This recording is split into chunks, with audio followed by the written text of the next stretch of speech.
Bulletin का बाकायदा आगाज करें और सबसे पहले बात करें। पार्लियामेंट का मुश्तरका इजलास आज तलब कर लिया गया। सदर मुमलिकत आसिफ अली जरदारी ने वज़ीर आज़म शहबाज शरीफ के एडवाइस पर पार्लियामेंट का मुश्तरका इजलास तलब कर लिया। स्पीकर कौमी असम्बली अय्याज सादिक इजलास की सदारत करेंगे। इजलास में हुकूमत ज़ेर इल्तिवा बिल कानून साजी के लिए पेश किया जाएगा। मुश्तरका इजलास के बाद सेनेट का इजलास भी रीशेड्यूल कर दिया गया। सेनेट का इजलास आज सुबह 10:30 बजे के बजाय दोपहर 2:30 बजे तलब कर लिया गया है।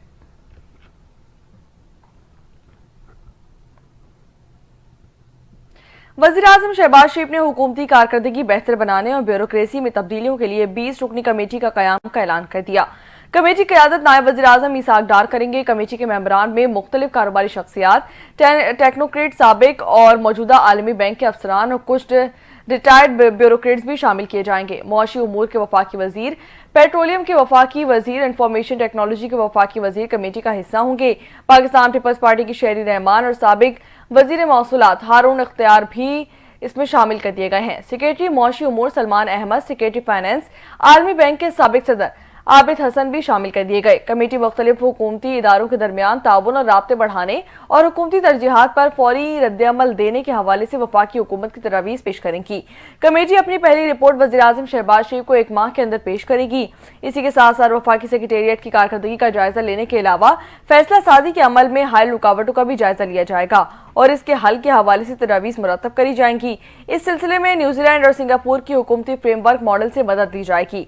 इसके अलावा कमेटी एक मंसूबा भी तैयार करेगी जिसके तहत एक सरकारी सतह पर मामूलात और इत्तलात के हुसूल के लिए मरहलावार एक मरबूत निज़ाम की तैयारी भी की जाएगी, जिसके जरिए निज़ाम में शफाफियत को यकीनी बनाया जाएगा।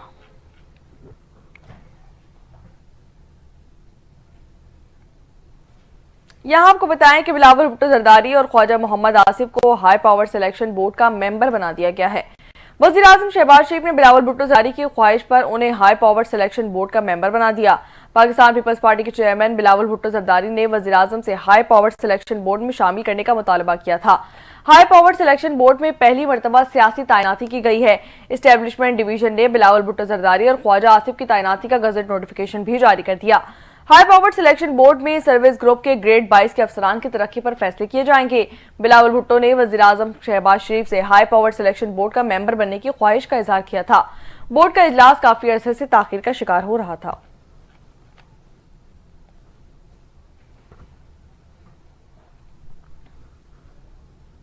वफाकी वज़ीर इत्तलात अता तारण ने तहरीक इंसाफ की जानिब से मुज़ाकरात खत्म किए जाने पर रद्द-ए-अमल में कहा कि पाकिस्तान तहरीक इंसाफ ने थोड़ी उजला से काम किया, थोड़ी जल्दबाजी की। पाकिस्तान तहरीक इंसाफ मुज़ाकराती कमेटी के मुतालबात के जवाब में हमारा जवाब आना था। पाकिस्तान तहरीक इंसाफ के मुतालबात के जवाब के लिए सैर हासिल गुफ्तगू की गई थी। उन्होंने कहा कि जरूरी नहीं कि कमीशन बने, दरमियानी रास्ते पर गौर हो रहा था, कमीशन के बजाय कमेटी बना दी जाती। पाकिस्तान तहरीक इंसाफ ने थोड़ी उजला से काम लिया, थोड़ी जल्दबाजी की है।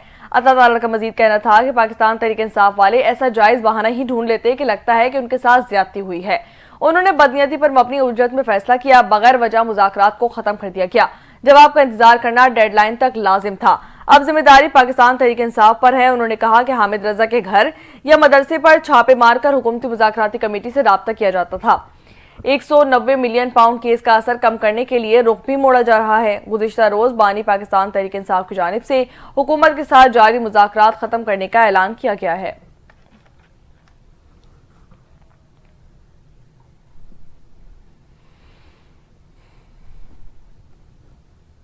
वफाकी वजीर बराए मवासलात अलीम खान ने नवंबर 2024 में पाकिस्तान तहरीक इंसाफ के एहतजाज के बायस मोटरवेज बंद होने के बायस होने वाले नुकसान की तफसीलात कौमी असम्बली में जमा करवा दी हैं। अलीम खान की जानिब से कौमी असम्बली में जमा कराए गए तहरीरी जवाब में बताया गया कि पाकिस्तान तहरीक इंसाफ के एहतजाज की वजह से मोटरवेज को 24 से 26 नवंबर को बंद किया गया था, जिससे टोल रेवेन्यू का 15 करोड़ 15 लाख रुपए का नुकसान का सामना करना पड़ा। उन्होंने मजीद कहा कि मोटरवेज को अमन अमान की सूरत हाल के पेश नजर बंद किया गया था। मुसद्दिका इत्तलात थी कि मुश्तइल मुजाहिरीन अमन अमान की सूरत हाल खराब करने और अमलाक को नुकसान पहुंचाने का मंसूबा बना चुके हैं। उनका मजीद कहना था कि इससे मुतालिक इत्तला आम है कि नोटिस भी जारी किया गया था।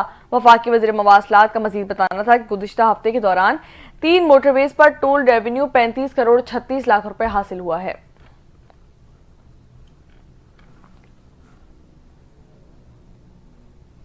आगे बढ़े और यहाँ आपको बताएं कि कुरम में खाने पीने की अशिया की कीमतें आसमान से बातें करने लगी।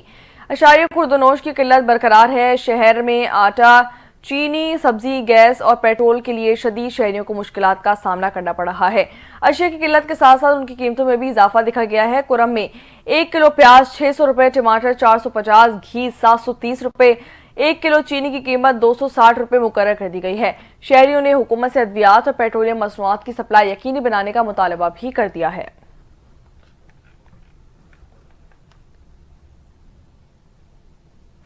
ट्रंप को पहली बड़ी शिकस्त का सामना करना पड़ेगा। अमरीकी अदालत ने पैदाइश पर शहरियत का हक खत्म करने वाला फैसला मुअत्तल कर दिया है। एरिजोना, ऑरेगन और वाशिंगटन रियासतों ने अदालत के सामने मामला उठाया था। 25 मिनट समाअत में जज ने इंतजामिया के वकील से सवाल किया कि वकला कहां थे जब ट्रंप की टीम इस सदारती हुक्मनामे का मुसव्वदा तैयार कर रही थी। जज ने कहा कि इस हुक्मनामे की आईनी हैसियत की वकालत के दावे ने दिमाग चकरा कर रख दिया है। 14वीं आईनी तरमीम के तहत अमरीका में पैदा होने वाला तकरीबन हर बच्चा खुद ब खुद शहरियत का हकदार हो जाता है।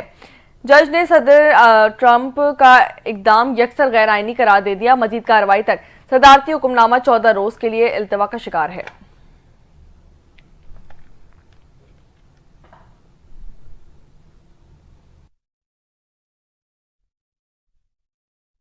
अमेरिका ने यमनी हूसी ग्रुप को एक बार फिर दहशतगर्दी तंजीमों की फहरिस्त में शामिल कर दिया।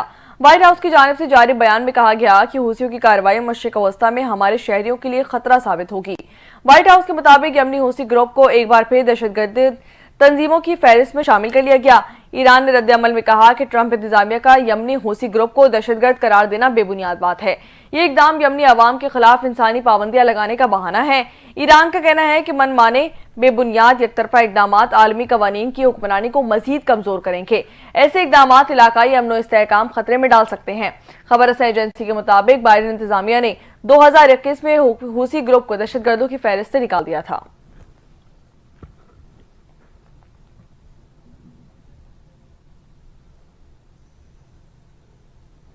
यहां आपको बताएं कि आईसीसी चैंपियंस ट्रॉफी से कबल कराची के नेशनल स्टेडियम की अपग्रेडेशन का काम आखिरी मराहिल में दाखिल हो चुका है।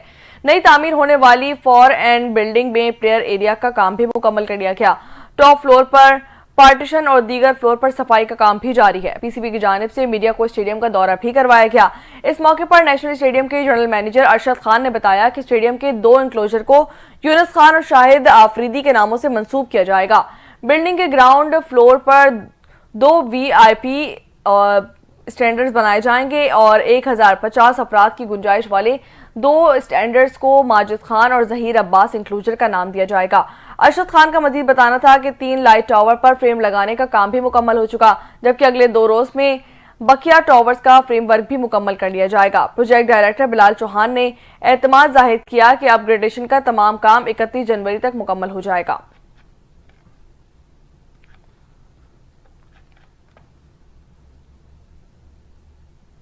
और इसी के साथ न्यूज़ बुलेटिन से फिल वक्त इतना ही। मजीद खबरों और अपडेट्स के लिए हमारे साथ रहिए।